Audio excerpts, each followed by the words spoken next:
Oh, happy Monday. Bonsoir, ma chère. Okay, quiet. Okay. All right. We are live. I only need the text. There we go, chat. Hey guys, let me put a title in. Hey Tony Eileen.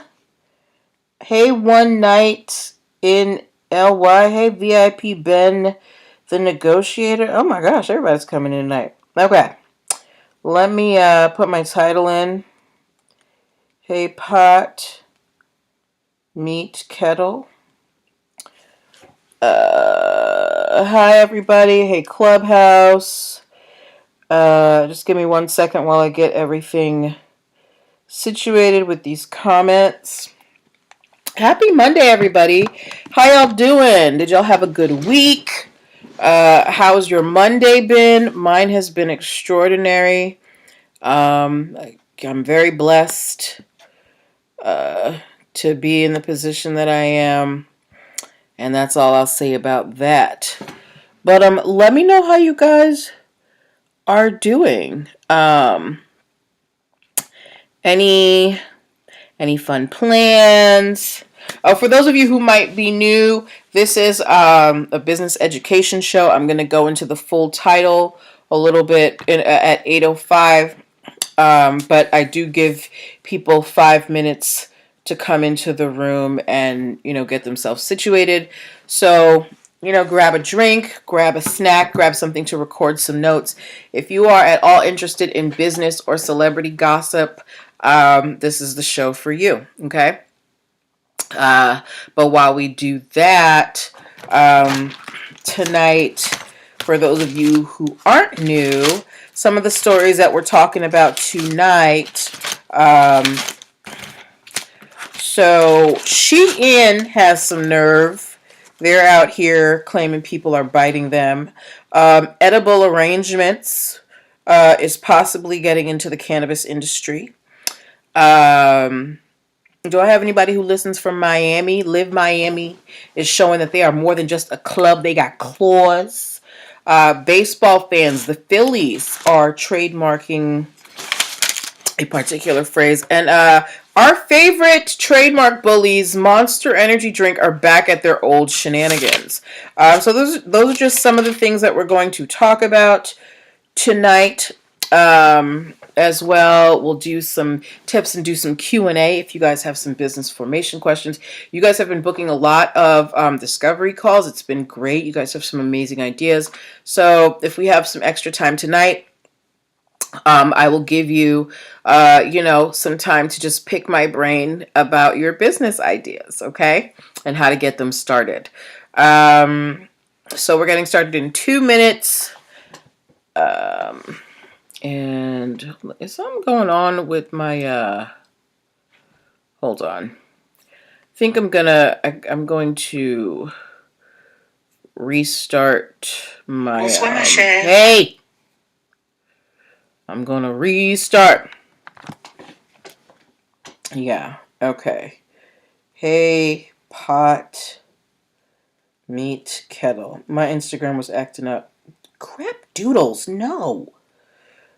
You know what, guys? The one thing I really hate about these touch screen whatevers is that I have really fat fingers and I'm always pressing the wrong buttons. Hey, Kels Butter. All right. Let me pin this. All right. Now we're ready to go. Okay, so we are getting started in less than 60 seconds. So make sure you're comfortable. Make sure you've got something to record some notes. I've got my bottle of water, and we're gonna have a great time on tonight. Okay, so invite your friends if you have any friends who are getting into business and need some legal guidance. This is the show for them. So don't keep me a secret, y'all. I deserve to be on Front Street too. All right. Okay, it's 8:05, so let's get started. Welcome, welcome, welcome. Happy Monday, everybody. Welcome to NPL Legal Dish. This is my Monday broadcast where I teach business and legal concepts using pop culture and celebrity news. If this is your first time hearing my voice or seeing my face and you're like, who's this lady on the internet and why should I listen?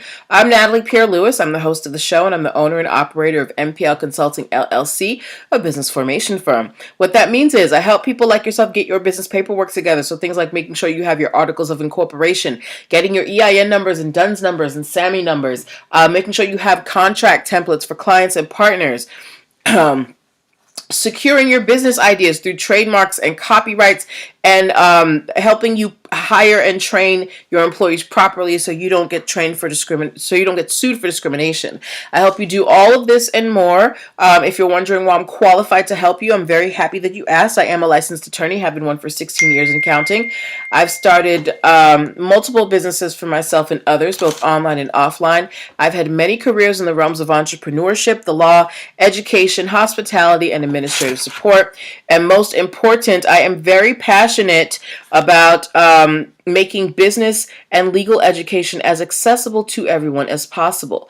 Not everybody has the time, the money, or the desire to go to business school or to law school, but a lot of you have amazing business ideas. So, and doesn't matter, who you are. If you've got a business, there are just some things that you need to know. There's no way around it. So that is why I'm here to help you along that path. All right. So if you are in the startup phase of your business and you are looking for some legal guidance, bruh, my friends, I appreciate the support, but my friend keeps texting me that it's digging. But yeah, so if you're in the startup phase of your business and you're looking for some legal guidance, I'm your girl. Go to linktr.ee/NPL Consulting Firm. There you can book yourself a free 15-minute discovery call so we can assess your needs and see how I can best help you. At linktr.ee/NPL Consulting Firm, you can also download my free Biz Launch cheat sheet that will help you choose and start your dream business in 7 days or less. Linktr.ee/NPL Consulting Firm is also where, hey, King Tax Services, I ain't seen you in a minute, babe. Linktree.ee/NPL Consulting Firm is also where you can subscribe to my other social media platforms and check out my digital products, my ebooks, and my video trainings. Okay, so anything you want to know that's going on with the NPL Consulting Firm, you want to check out Linktree.ee/NPL Consulting Firm. Okay.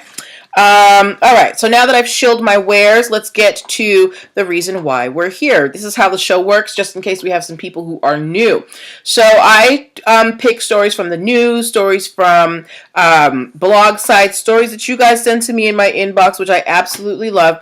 And I pick the ones that have lessons that we can learn as business owners, and we talk about them, okay?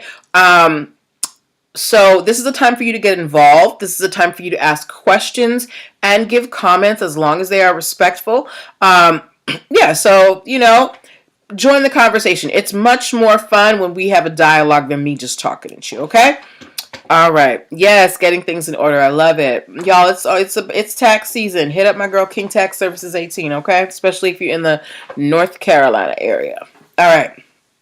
So, let us get started, okay? How many of y'all in school ever had like a reading program where you got prizes for reading books?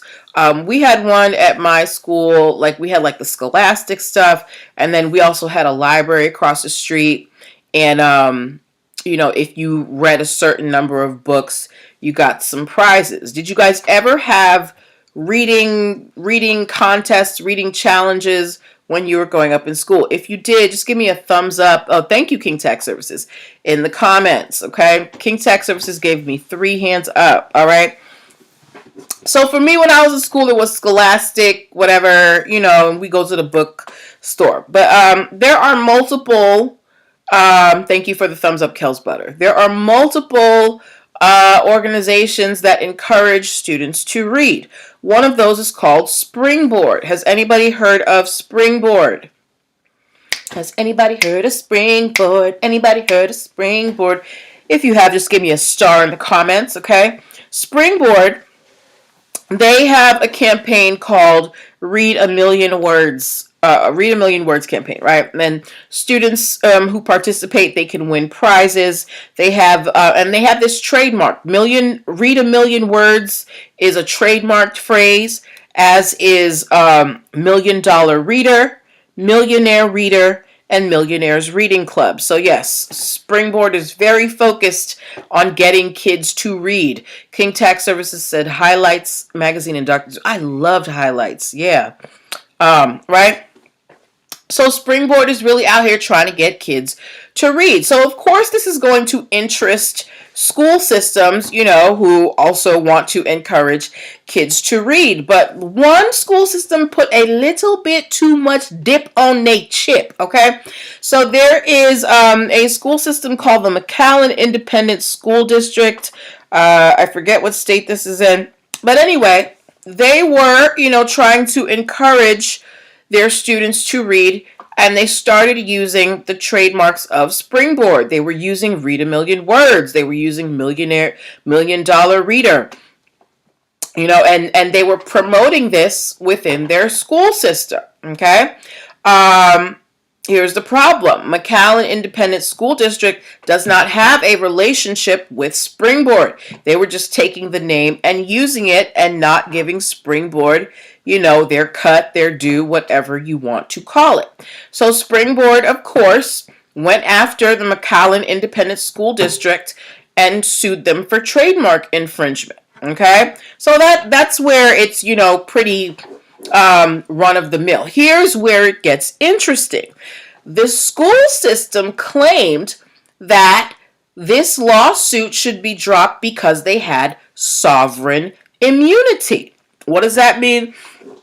They basically said, look, we get money from the state, so we are a state actor, and therefore we cannot be sued for trademark infringement, right? Now, some states do have that rule in place. Here's the problem with McAllen, okay? McAllen Independent School System, they are a charter school. And while charter schools do get some federal funding, I think most of their federal funding comes from outside of the government. So they're not really a state actor. Now, in this lawsuit, Springboard also sued a school called the Idea School, but they were mostly funded through federal funds, so they dropped the lawsuit against them. But this McAllen Independent School System, they're on the hook for trademark infringement because they're not a state actor. They were basically saying, it would be like a cop saying, I can't be arrested for this because I'm a cop or whatever, They're like, well, we're a school. We can't be sued for this because we're a state school. And the problem is most of your money is not coming from the state, right? So McAllen has to stop using Springboard's trademarks, okay? Now, hey Leaks Dope, I want to ask you guys, do you guys think that Springboard was doing too much with this, or were they just zealously defending their brand? Because I can't imagine that McAllen Independent School District was making, a ton of money off of this. Wow. Excuse me, we keep it PG here. My mother watches this show, sir. All right. But yeah, was Springboard doing too much, or were they just zealously defending their brand? McAllen's Independent School System, they're just like, look, we're just trying to get some kids to read. What's the problem? But you're out here using someone else's intellectual property to promote your program. What if someone decides to donate to your school because of this reading program and they don't know that it was actually started by Springboard? So in my opinion, Springboard did what they were supposed to do. They weren't trying to be nasty about it. They were just like, hey, give us our give us our respect. Does anybody disagree? Does anybody disagree? And no, you don't have to agree with me. I'm not the be-all and end-all of answers. I'm giving my educated opinion just like you guys are, okay? All right, moving on to our next story of the evening. How many of y'all have ever purchased something from Shein? If you have ever purchased something from Shein, give me the Chinese flag, because that's where they get all this stuff. Look, Just say it however you want to say. We supporting sweatshop labor, okay, when you buy from Shein. And I'm not judging nobody because, I buy fast fashion too. But if you've ever purchased from Shein or Sheen, whatever you want to call it, give me the Chinese flag, okay? Now, we all know Shein. They're an online boutique or online fast fashion. They're like, what would I call them? I guess they're like an alternative to Forever 21 or Amazon. But you can get a whole heap of clothes for very little money on Shein, right? And they're often being sued for violating copyrights and trademarks of different fashion houses because that's how fast fashion works. Because it's really hard um, to apply intellectual property to clothing and fashion. That's how a lot of fast fashion brands thrive. Okay. Now, here's the thing. So Shein is usually in trouble for violating somebody else's rights. But Shein is on the opposite side of the courtroom today. Shein is suing a company for trademark infringement. If you have heard of a company called Temu, Temu, please give me a T in the comments. If you have heard of a company called Temu, Temu, give me a T in the comments, okay? Now, I've been seeing Temu ads all over my social media, in particular for like this portable washing machine. But from what I understand, Kels Butter said yes just today. All right. But from what I understand, Temu is trying to be the next Shein, okay? Or Sheen. I don't even know how you say it. All right. So, and Shein has filed a lawsuit against Temu because they're like, look, imitation is not the sincerest form of flattery. Here's why they sued Temu. Temu has set up multiple Twitter accounts under the name of Shein, and that link to the Shein website. So if you go to Twitter and you go to @Shein_DC, @Shein_USA_, @Shein_NYC.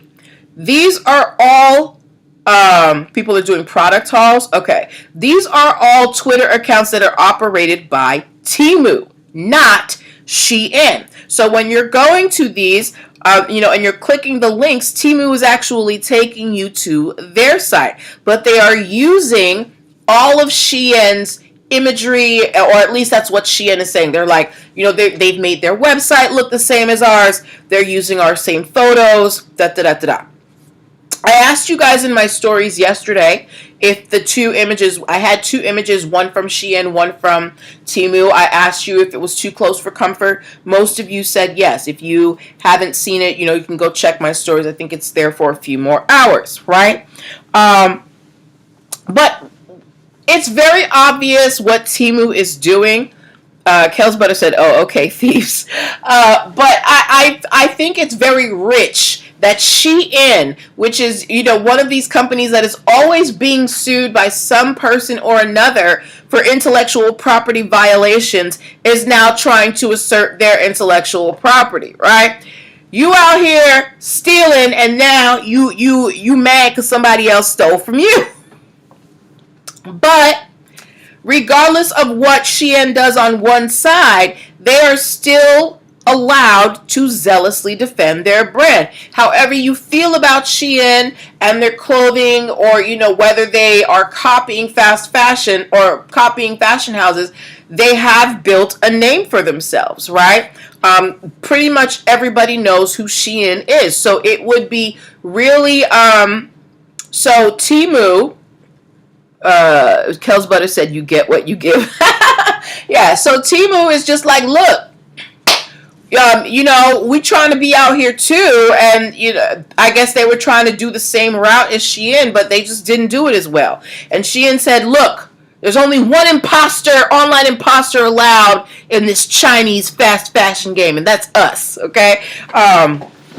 So yeah, there is a lawsuit against Shein versus Temu, and I'm very interested to see how this goes. And I'm wondering why Temu is, setting up the Twitter accounts under Shein's name, right?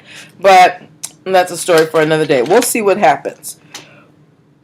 It's two scammers suing each other for scamming.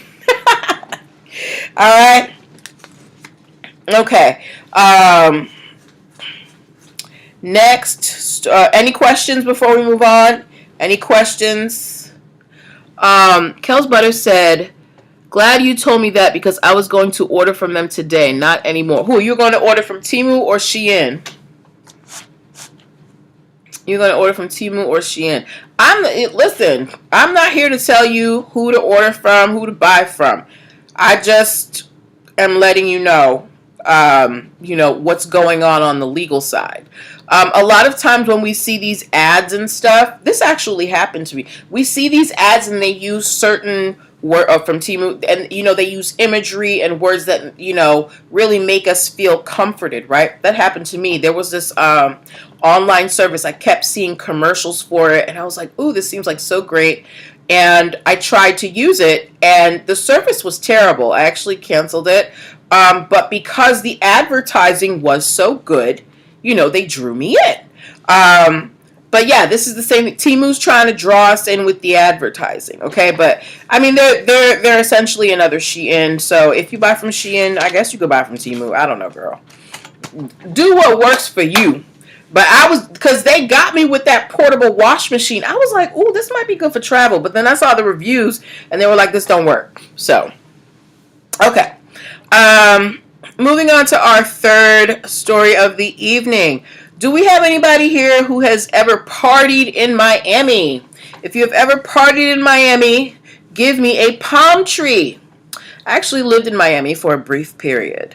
If you have ever gone to Miami, you know that it is, nightlife central, clubs all up and down Ocean Drive, downtown.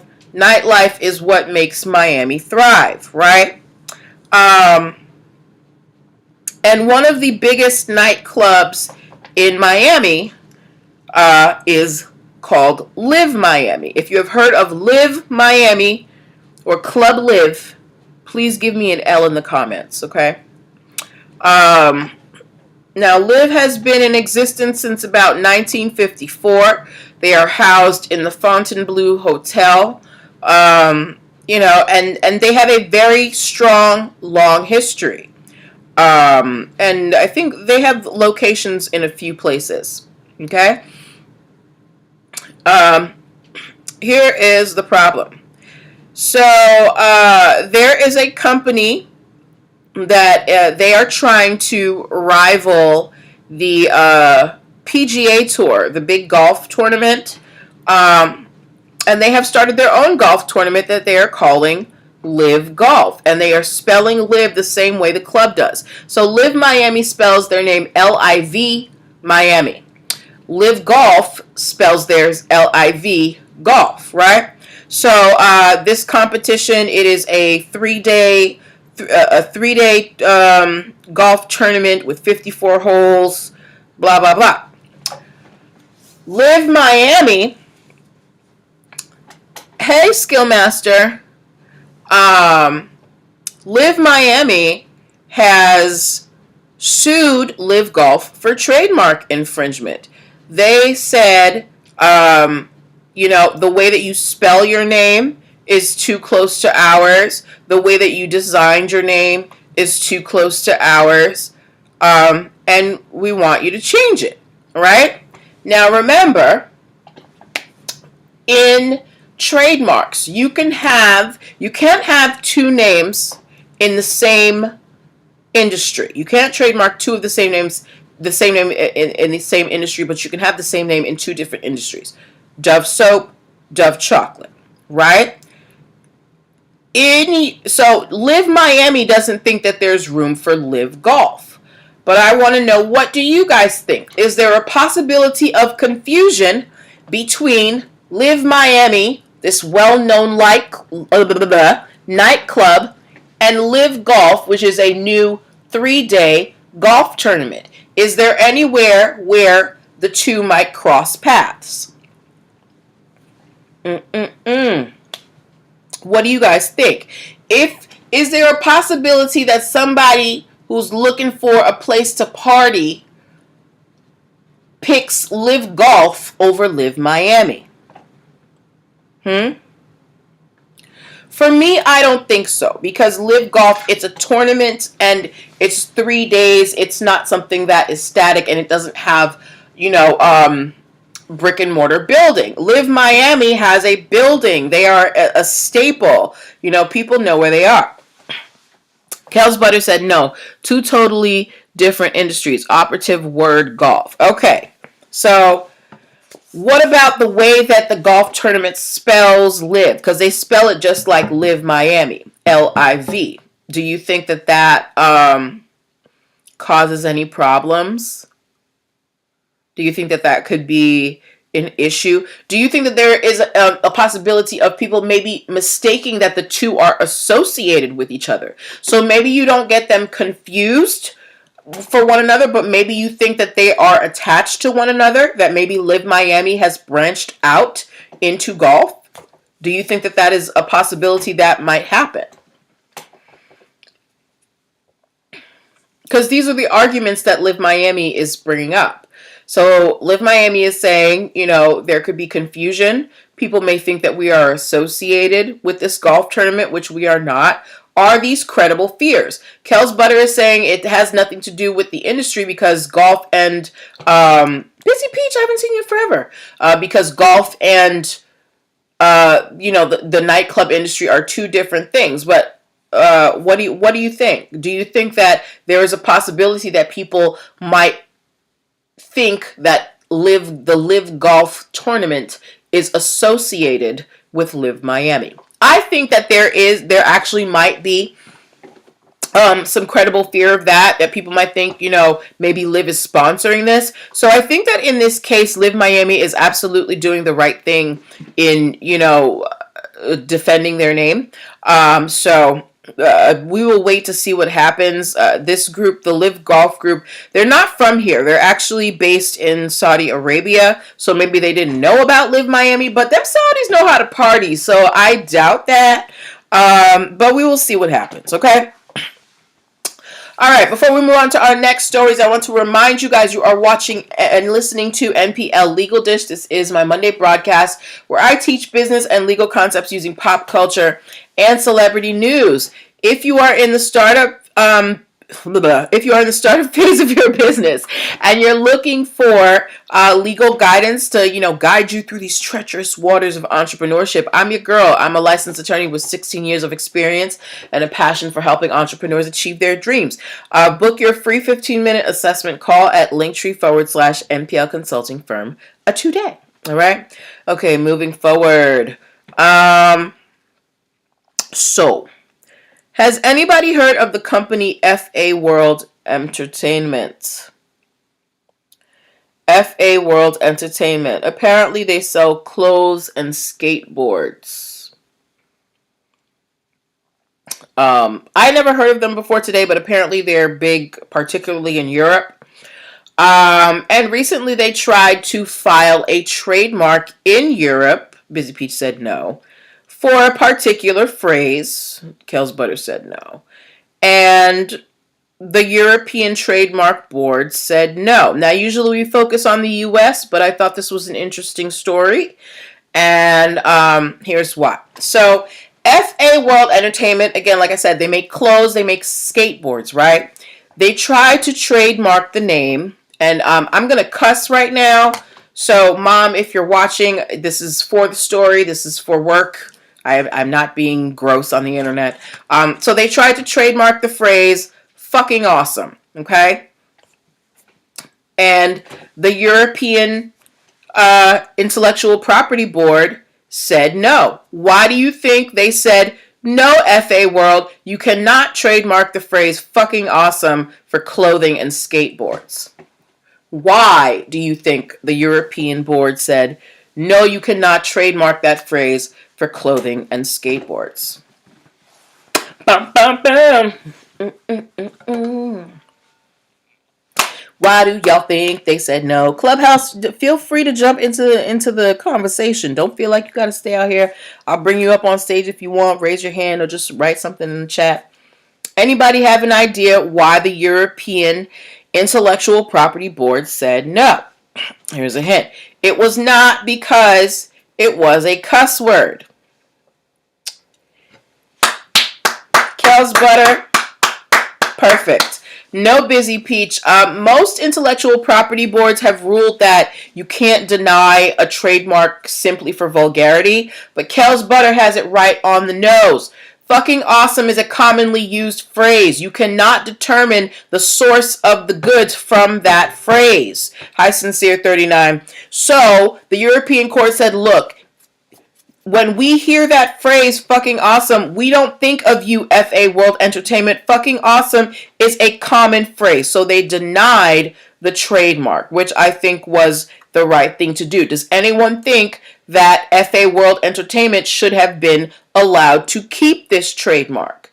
Anybody think that they should have been, that FA World Entertainment should have been allowed to get this trademark for the phrase fucking awesome? Sincere 39, are you waving or are you raising your hand to say? Kel's Butter said no. Yeah, I don't think they should have got it either. And they didn't. So the lesson we get from here is when you are choosing to trademark something, right?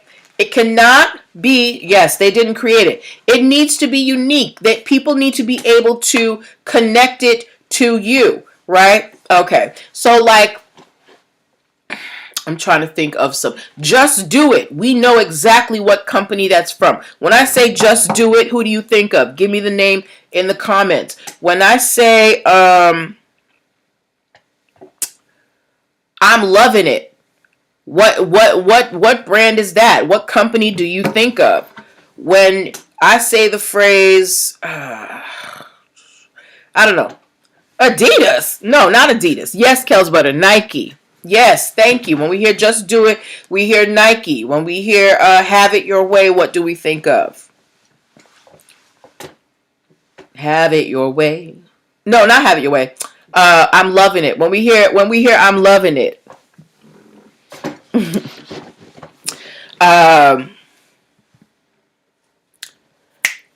loving it. I'm loving it. Look, I did the wrong one. Not Have It Your Way. I'm loving it. I'm sorry, y'all. But yeah, Burger King is Have It Your Way. McDonald's is I'm loving it, right? So when we hear those phrases, we know exactly what is of that, right? But when we hear this phrase, fucking awesome, that could be anything. People say fucking awesome like 800 times a day. So yeah, they didn't get it, and that was the right thing to do. Okay? All right. Next story we are talking about. How many of y'all have ever gotten an edible arrangement? My mom used to send me edible arrangements like every year for my birthday. I always loved the pineapples and the strawberries. I wasn't too keen on everything else. I don't like cantaloupe and I don't like honeydew. But if you've ever had an edible arrangement, you hear young people curse. Yeah, you do hear young people cursing. But yeah, if you've ever had an edible arrangement, give me an E. Sincere 39, I'm going to assume that's a hands up for the edible arrangement. Give me an E in the comments. All right. Now, I don't know if you guys remember this, but a while ago, we talked about a lawsuit that Edible Arrangements had filed against a cannabis company, right? Now, Edible Arrangements has a trademark for the words edible and incredible edible, right? And because of the legalization of cannabis in some spaces, and with the unscheduling of like CBD, a lot of companies have been coming up that provide CBD or THC infused edible products. And If you are in, that world, you know that they are commonly called edibles. So Edible Arrangements was trying to nip this in the bud and, file a trademark infringement on some CBD and THC companies that were selling edibles. Okay? Not just because they had the trademark, but Edible Arrangements was considering, moving into the hemp space and, I don't know, maybe coating their edibles with CBD, whatever they do with it, right? But Edible Arrangements has since dropped its lawsuit against these cannabis companies, in particular Green Thumb. They've basically, essentially, because edibles, while they have been around, they're essentially getting into a new industry. But in this new industry, this word edible is already common, right? So it would be a real uphill battle for Edible Arrangements to fight for that name if they are not already in the industry, right? No, I don't like cantaloupe or honeydew. I think they taste gross. Edible Arrangements, they decided to cut their losses. They have made some agreements with people, and while they are still going to continue to use the name Edible Arrangements, they are no longer going to be pursuing intellectual property lawsuits against cannabis and CBD companies for using the term edible. It's too much of an uphill battle. Edibles, it's become a very common word, especially with the cannabis industry growing as fast as it is. So I just don't think it was financially beneficial for Edible Arrangements to continue to pursue this lawsuit for trademark infringement.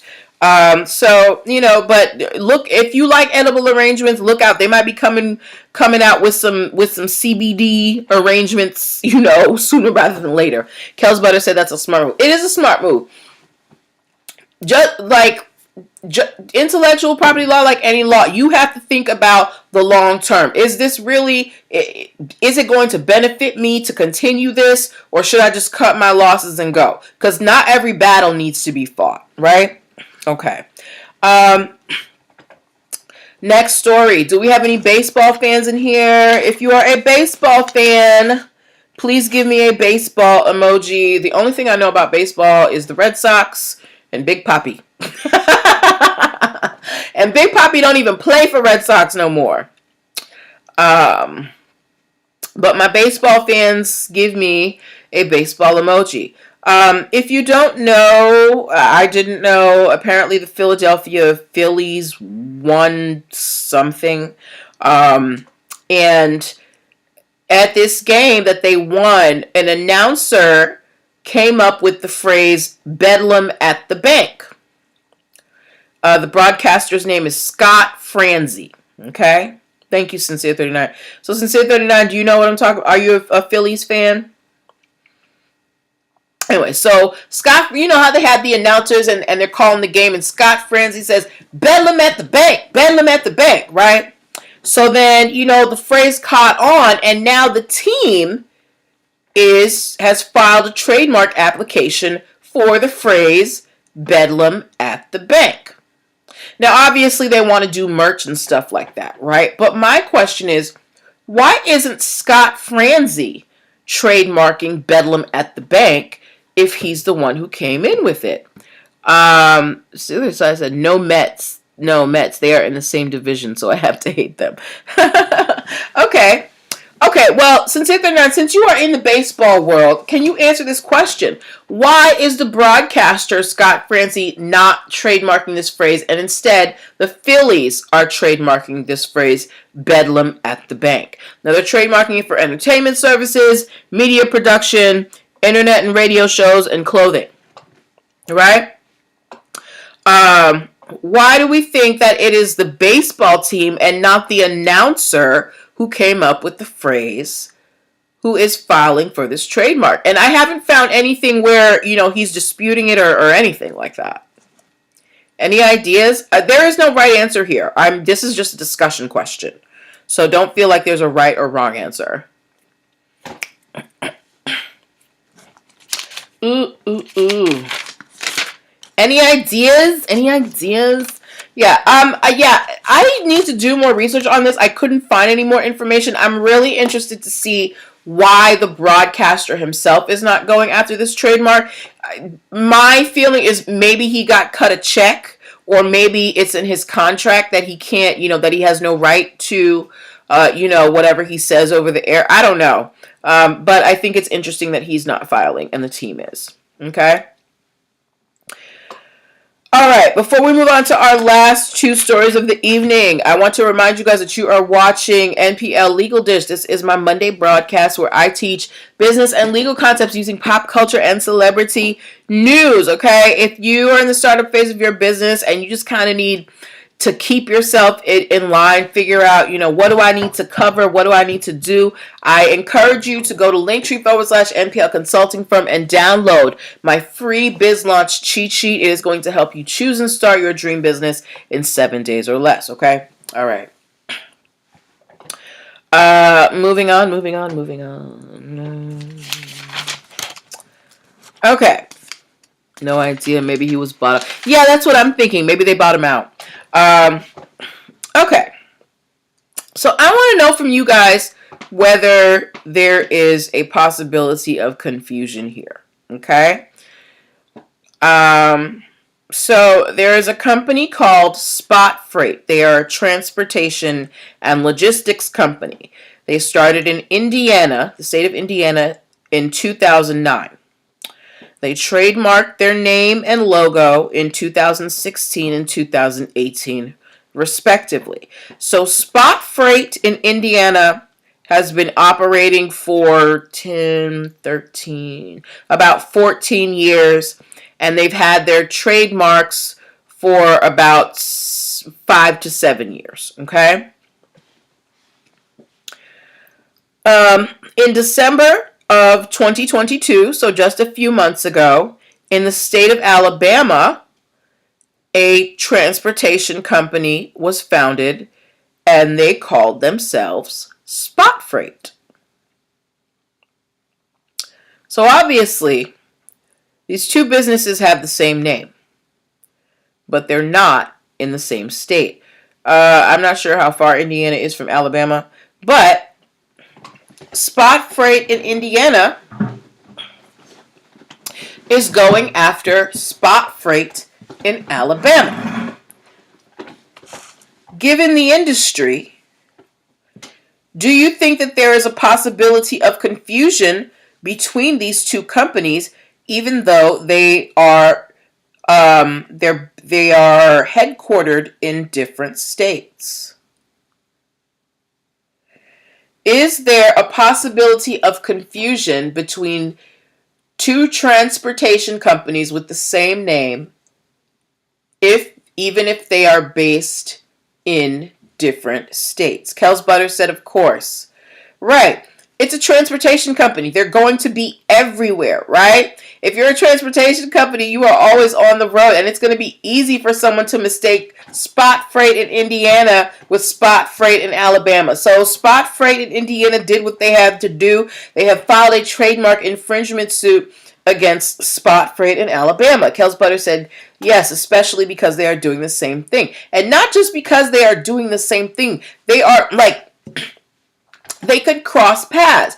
It's one thing if I have, Joe's Taqueria in Nevada and Joe's Taqueria in New Jersey.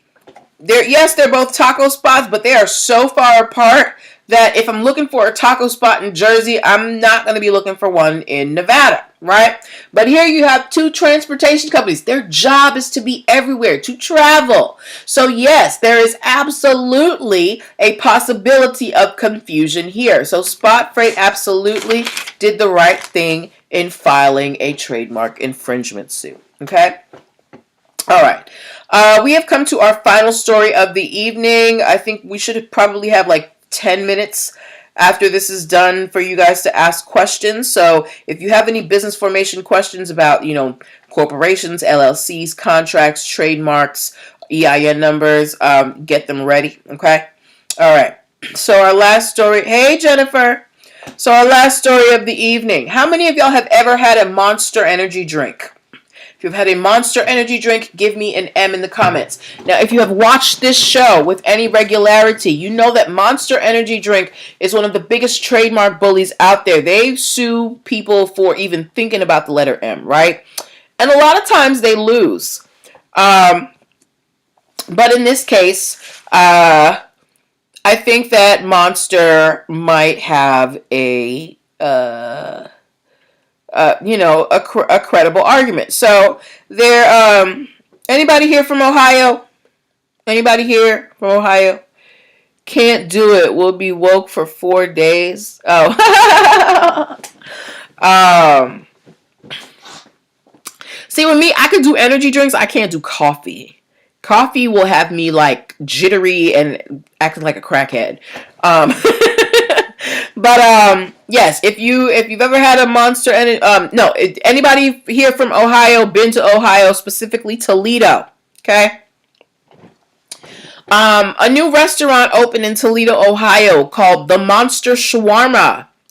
I actually posted a picture of the restaurant's banner, and I put it next to Monsters, and I asked you guys, was it too close for comfort? And most of you said yes. So if you haven't seen the photo, you can go see it in my stories still. It should be there for a few more hours, but if you want to stay in the show, basically the shawarma place copied the Monster logo, the lettering, the coloring, everything, right?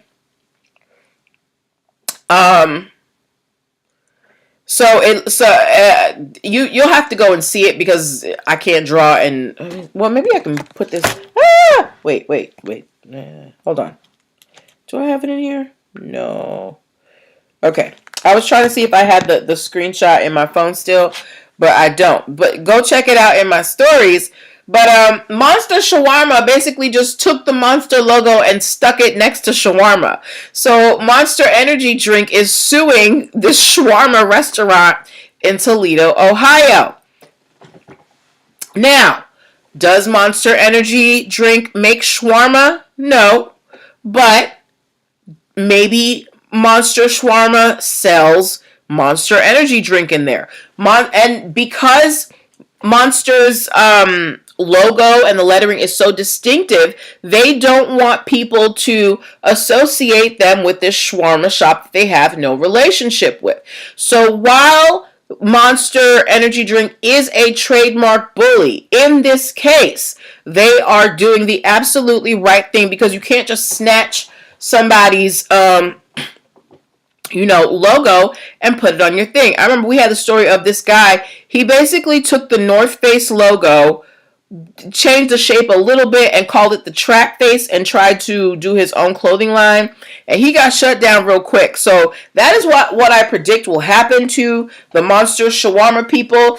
You may not be in the same industry, but when a logo is so distinctive that anybody can, anybody can figure it out, you need to be very careful, okay? It's better to be unique, and build your reputation on your own back than somebody else's, okay? All right. So those were the end of the stories for tonight. We have about 10 minutes before the show is supposed to end. So I do want to take this moment to open it up for Q&A. So if you guys have any questions on business formation, so we're talking about if you have questions on how do I start an LLC, should I do an LLC or a corporation, where do I get my EIN number, how do I get my DUNS number, do I need a contract if I'm going into business with my brother, spouse, child, do I need to trademark this, do I need to copyright this? You can ask me these questions for the next 10 minutes, okay? While you guys get those questions in, I'll do the closeout, and whatever questions are up by the time I'm done, we will cover, okay? So I want to thank you guys for hanging out with me this evening. Thank you for your energy, for your participation, for your funny comments. It makes the show so much more exciting. Again, if you have any questions about anything that we covered tonight, or if you have questions about business formation in general, you can always book an assessment call with me to see how I can help you, or DM me. I'm very active in the DMs. What else do I want to let y'all know? So I'm thinking about starting a TikTok. Y'all know how much I hate TikTok, but I feel like it's gotten to a breaking point and I can't avoid it. So look out for my TikTok coming soon, okay? Kels Butter said, can I use a seller's permit to sell online, or do I have to have an LLC license? You don't have to have an LLC license. What the LLC does, what an LLC or a corporation does, is it kind of creates a protection between your personal assets and your business assets. That's why people set up business entities. In terms of you selling online, you can sell online right now. You don't need a business entity, but you want one because you want to be able to protect your personal assets if something happens in your business. Now, depending on what you're selling, you'd have to figure out with your state if you need a seller's permit, okay? Does that answer your question? Let me know, Kels. Let me know. That's a good question. I love that.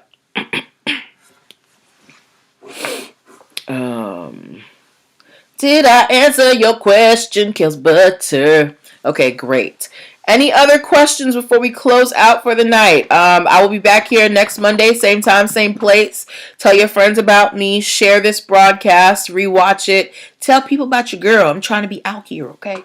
All right. So this is where I leave you. Have a wonderful week and take care of yourselves. Bye. All right. Let's